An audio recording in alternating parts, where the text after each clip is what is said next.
اکیلے رہنا ایک نشہ ہے، لیکن اتنا ہی خطرناک جتنا کوئی بھی دوسرا نشہ ہو سکتا ہے۔ سوچیں، جاب کے علاوہ آپ کا سارا وقت اپنا ہے۔ جب سوئیں، جب جاگیں، جب دل کرے کھائیں، جب دل کرے بھوکے رہیں، جب چاہیں باہر جائیں، جب چاہیں واپس آئیں نہ آئیں، فل آزادی، مکمل۔ لیکن اس کے ساتھ 3 چیزیں ایسی جڑی ہوئی ہیں جو اگر آپ کے بس میں نہیں تو یہ علت آپ نہیں پال سکتے۔ سب سے پہلی چیز تو اپنے دماغ کے ساتھ زندہ رہنا ہے۔ کیا آپ اپنی سوچوں سے بھاگتے ہیں؟ کیا آپ کو ہر دوسرے گھنٹے کوئی بات کرنے والا چاہیے ہوتا ہے؟ کیا آپ کے پاس اکیلے وقت میں کچھ کرنے کو نہیں ہوتا؟ اگر یہ سب ہے تو اکیلے پن آپ کے بس کی بات نہیں۔ آپ نارمل انسان ہیں اور اللہ نہ کرے کہ آپ پر کبھی ایسا وقت پڑے۔ اپنے دماغ، اپنی سوچوں، اپنی ذات کے بوجھ سمیت زندہ رہنا اکیلے رہنے کی پہلی آزمائش ہے۔ دوسری چیز جو اکیلے رہنے کے لیے ضروری ہے، اسے احتیاط کہتے ہیں۔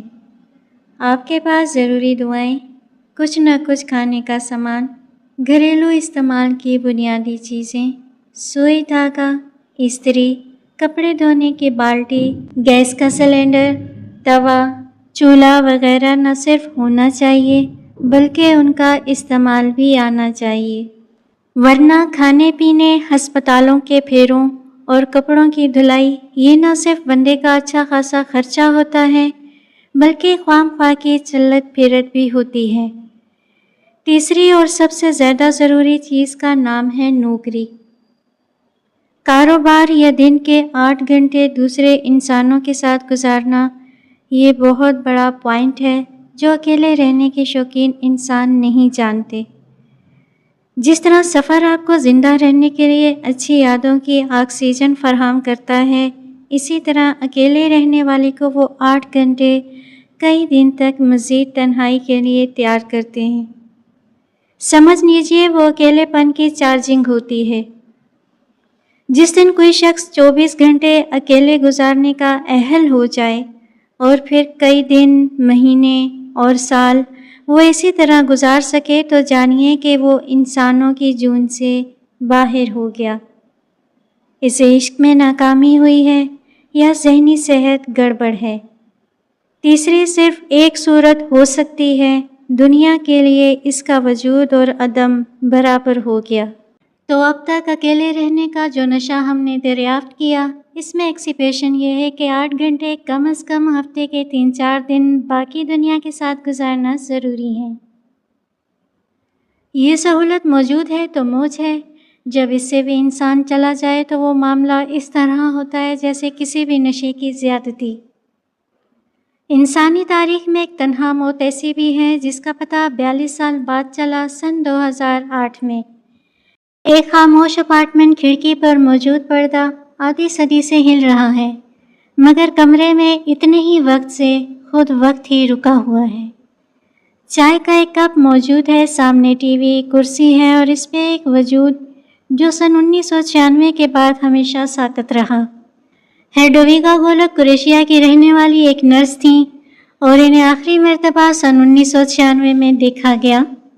سن 2008 میں ایک خط ان اپارٹمنٹس کے رہنے والوں کو باسبب مرمت جاری کیا گیا، جس کا جواب گولک کی طرف سے یاد دہانیوں کے باوجود نہ آیا۔ پولیس نے دروازہ توڑا تو اندر یہ منظر تھا۔ ڈاکٹروں کے مطابق سردیوں میں فوت ہونے کی وجہ سے ان کی ڈیڈ باڈی منجمد رہی اور کھڑکی مستقل کھلی رہنے کی وجہ سے بعد کے تمام مراحل بھی انتہائی آہستگی سے ہوئے اور آس پاس کسی کو خبر نہ ہو سکی۔ یہاں ہم یہ سوال تو اٹھا سکتے ہیں کہ پاس پڑوس والوں کو خبر کیوں نہیں ہوئی۔ ہم انسانی قدروں کا رونا بھی رو سکتے ہیں کہ 42 سال تک کوئی انسان کیسے غائب رہ سکتا ہے۔ ہم یہ بھی کہہ سکتے ہیں کہ گولک کا عدم اور وجود برابر کر دیا گیا تھا، لیکن ایک چیز ایسی ہے جس پہ میرا خیال ہے سوچنا ضرور چاہیے۔ کیا مرنے والی کو خود اپنی تنہائی پسند نہیں تھی؟ کیا وہ تنہائی کے اس نشے کا شکار تو نہیں تھی جس میں بندہ خود اپنے وجود اپنی سوچوں کے ساتھ مکمل سیٹ ہو جاتا ہے۔ وہی کیس کہ جب وہ ہفتوں اور مہینوں کسی سے ملنے کی ضرورت محسوس نہیں کرتا، اور اگر ایسا تھا تو پھر ہیڈویگا گولک کو آئیڈیل موت نہیں آئی، ان کی پسندیدہ موت۔ رہیں اب ایسی جگہ چل کر جہاں کوئی نہ ہو، ہم سخن کوئی نہ ہو اور ہم زباں کوئی نہ ہو، بے در و دیوار سا ایک گھر بنانا چاہیے، کوئی ہمسایہ نہ ہو اور پاسباں کوئی نہ ہو، پڑے گر بیمار تو کوئی نہ ہو تیمے دار، اور اگر مر جائیں تو نوخواں کوئی نہ ہو۔ غالب کہہ جائیں تو شاعری آفاقی ہو جاتی ہے، اور اگر واقعی کچھ ایسا ہو جائے تو ہم سوال اٹھانے لگتے ہیں 100 طرح کے۔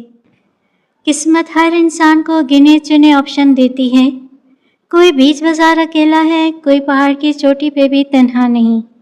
جو جہاں ہے اس کی چوائس پر تنقید مت کیجیے، اس کی آزادی پر سوال مت اٹھائیے۔ مرنا جینا اللہ کی مرضی ہے، 20 لوگوں کے ساتھ رہنے والا بھی ہوٹل کی اکیلی رات گزارتے ہوئے مر سکتا ہے، اور وہ نرس ہیڈویگا گولک بھی فلیٹ آنے سے پہلے آخری دن اسپتال کی نوکری پہ ہی مر سکتی تھی۔ باقی جب تک موت آتی نہیں تب تک یہ بتانے سے قاصر ہوں کہ اپنوں کے ساتھ موت اچھی آتی ہے یا اکیلے میں، اللہ بہتر جانتا ہے۔ دنیا ہے یہی ہوتا ہے، تنہائی سمیت ہر نشہ اعتدال سے کیجیے، زندگی گزاریں، موت کس نے کہاں دیکھنی ہے وہ قسمت پہ چھوڑ دیں۔